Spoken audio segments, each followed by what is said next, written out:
অস্ট্রেলিয়াকে হারিয়ে আফগানিস্তানের ইতিহাস। গ্লেন ম্যাক্সওয়েলের ব্যাট আবারও চোখ রাঙাচ্ছিল আফগান সমর্থকদের। কেউ কেউ হয়তো সর্বশেষ ওয়ানডে বিশ্বকাপে ম্যাক্সওয়েলের অমন ইনিংসের কথাই ভাবছিলেন। সেই ম্যাচে 91 রানে 7 উইকেট তুলে নিয়েও ম্যাক্সওয়েল ডাবল সেঞ্চুরিতে হারাতে হয় আফগানিস্তানকে। তবে আজ আর তেমনটা হয়নি। ম্যাক্সওয়েলকে 59 রানে থামিয়ে অস্ট্রেলিয়ার বিপক্ষে ঐতিহাসিক জয় তুলে নিয়েছে আফগানিস্তান।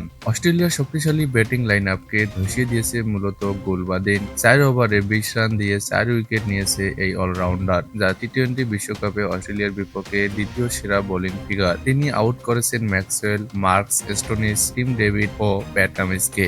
বোলিংয়ে তাকে যোগ্য সঙ্গ দিয়েছেন আফগানিস্তানের অন্য বোলাররা। ট্রেভিস হেডকে 0 রানে ফেরানো নাবিনুল হক 20 রান দিয়ে নিয়েছেন 3 উইকেট। এর আগে শুরুটা দারুণ করে আফগানিস্তান।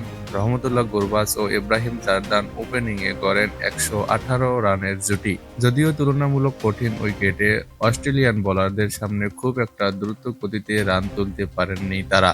দুজনে 118 রানের জুটি গড়েছেন 95 বলে। 48 বলে 51 রান করেছেন ইব্রাহিম জারদান, গুরবাজ করেছেন 49 বলে 60 রান।